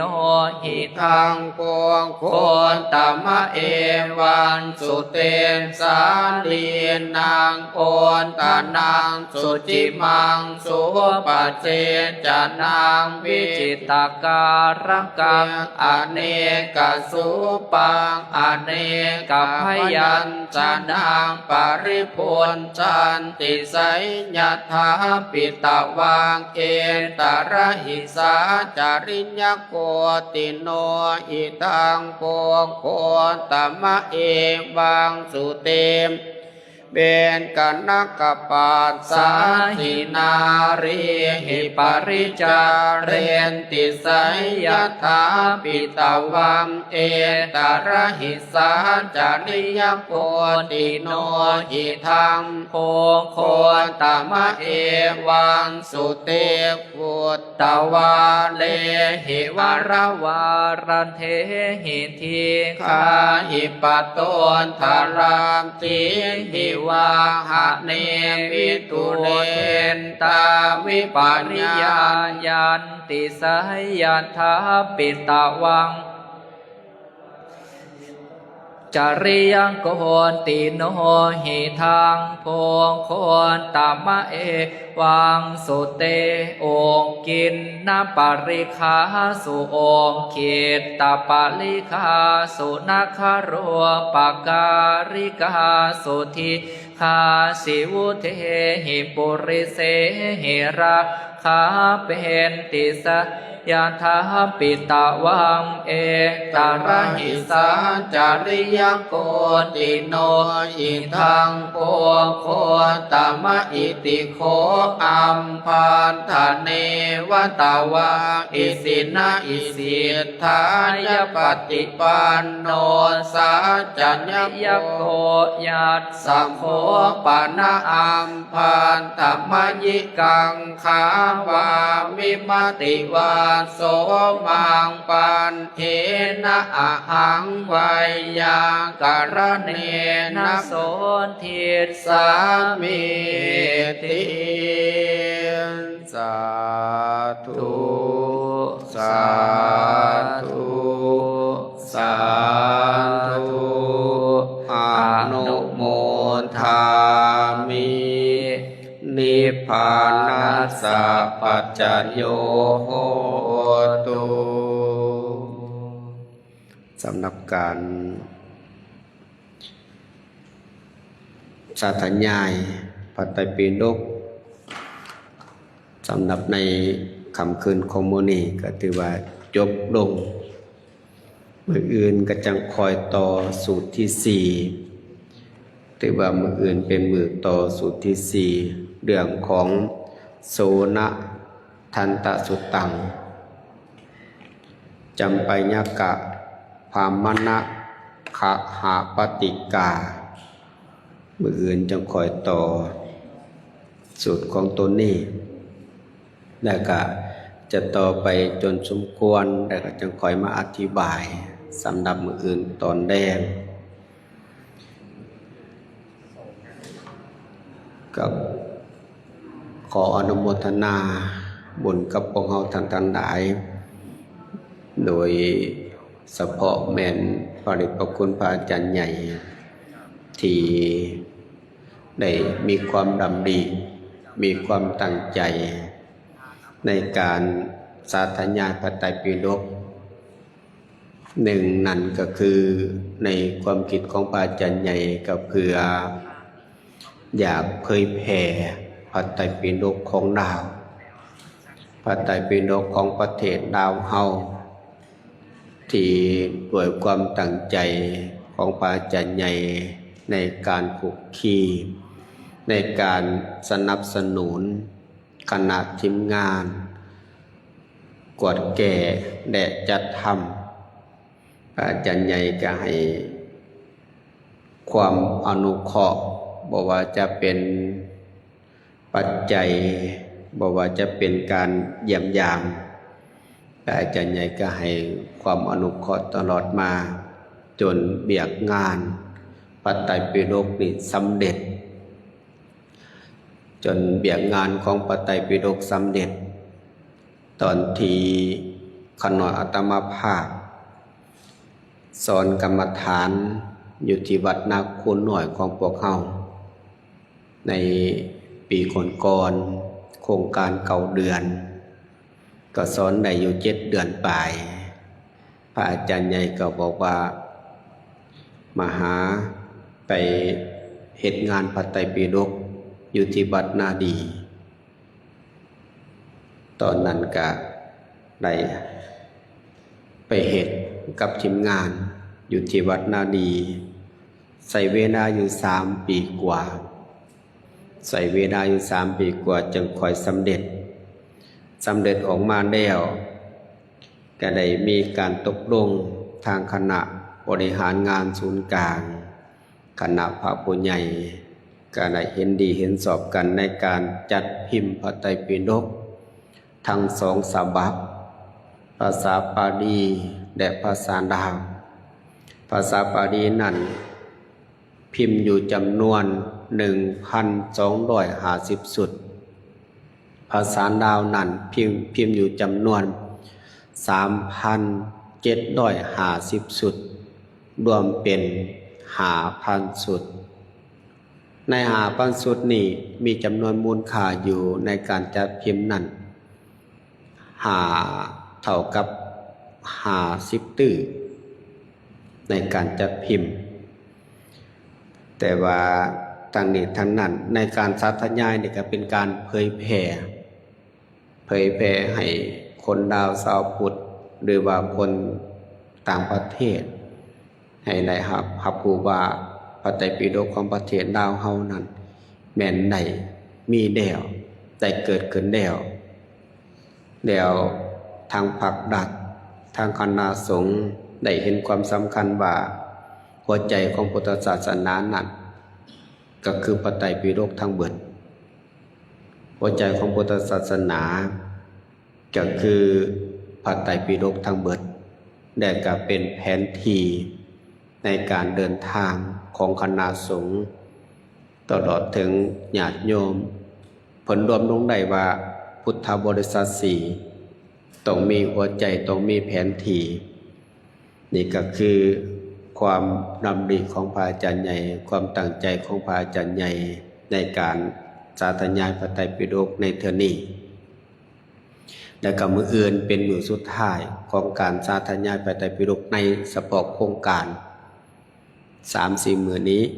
แต่ว่าการสาธยายพระไตรปิฎกนั้นแม่นยังบ่ทันจบดังที่ขณะอาตมาได้บอกไปพระอาจารย์ใหญ่ยังมีความดำริต่อไปอีกอยากให้พระสงฆ์แม่ขาวญาติโยมบ้านของเฮา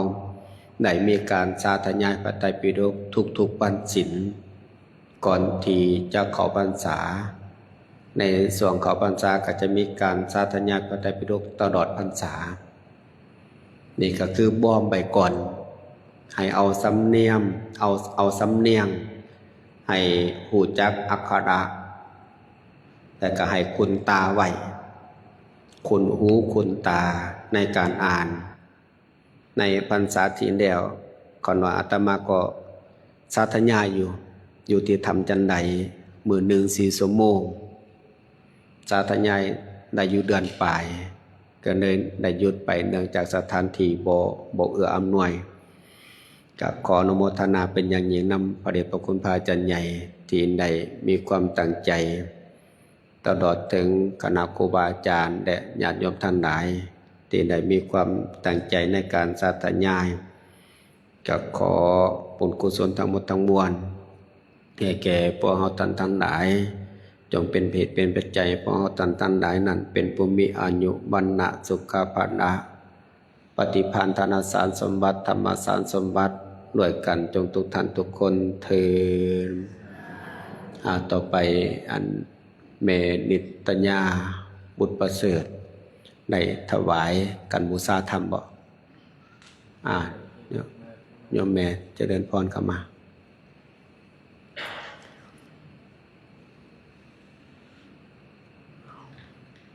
อาจารย์มหาต้นก็ได้องค์ที่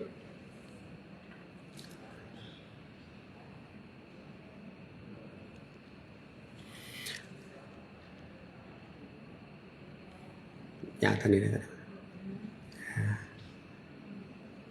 เอาญาติโยมปนมมืออนุโมทนาบุญนำกันเด้อสาธุสาธุสาธุอนุโมทามิ